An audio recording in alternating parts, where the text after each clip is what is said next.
तव्हां छो था एहतिजाज कयो? मुंहिंजो नालो अली खान आहे। मां वेठल कोट बंगो खान खोरखानी। मां मिसकिन आहे, छोरो ॿार आहे। मुंहिंजे माइटनि मूंसां नाजाइज़ी करे मुंहिंजी ज़मीन कबाए वेठा आहिनि। 11.5 जो कब्ज़ो कयो वेठा। त उन में पुलिस ॾे वञा थो, अमीर ॾे वञा थो, कंहिं चङे ॾे वञा थो, मुंहिंजी कोई नथो वधाए। त इन में उहो माइटनि ॾे वञा जो कब्ज़ो कयो वेठा, उहो ई चवंदा आहिनि हथियार कयूं बीठा आहिनि।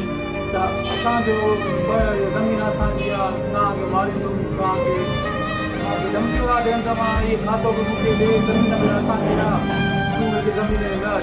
तव्हां पुलिस कहिड़ी ॾे विया हो? किथां जी पुलिस ॾे विया हो? असां पुलिस फैज़न गुंडे ॾे विया हुआसीं, हुते बि दरख़्वास्त ॾेई आयासीं। उन्हनि तव्हांखे छा चयो? उन्हनि चयो आहे त इंक्वायरी थींदी, थियो कुझु बि अमल कुझु बि न थियो आहे। मां वरी हिते सिंध प्रेस क्लब आयुमि, मां हुते दाई थियुमि।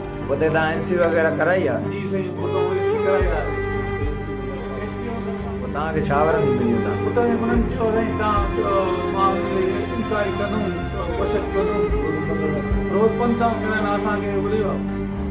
जंहिंने कब्ज़ो कयो आहे ॿनीअ ते, उन्हनि जा नाला छा आहिनि? उन्हनि जा नाला आहिनि साईं मोहम्मद हसन, मोहम्मद आलिम, नज़ीर अहमद, मोहम्मद यासीन ऐं ॿिया जेके बि आहिनि मोहम्मद लीमो ख़ान। उहे केरनि ज़ाते आहिनि? उहे खोरखानी आहिनि। हाणे छा था चवनि उहे तव्हांखे?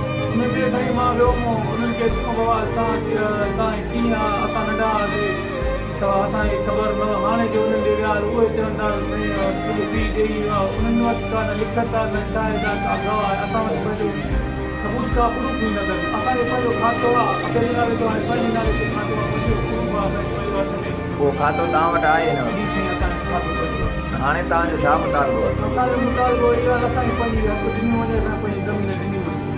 उहे असांजा कुर्मी हुया, असां कुर्मत कंदा। हाणे उन्हनि खे चवनि था त हाणे उहो मालिक थी बीह हथियार कयूं बीठा आहे।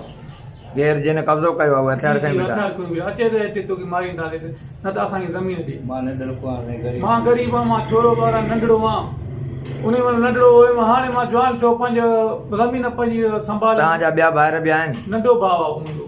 अच्छा, हीउ चाचो तव्हांजो छा थिए? हे असांजो मामू आहे, वॾो आहे असांजो, वॾो आहे। हे जेको बि आहे असांजो मामू आहे। हाणे तव्हांजो माना मुतालबो छा आहे आख़िरी? असांजो मुतालबो ज़मीन असांजी वापसि मिले, हक़ कयो वञे। असांजे अलाह जे सहारे हक़ कयो वञे, ख़ुदा जे वास्ते। असां ग़रीब आहियूं, ॿुधियो आहे।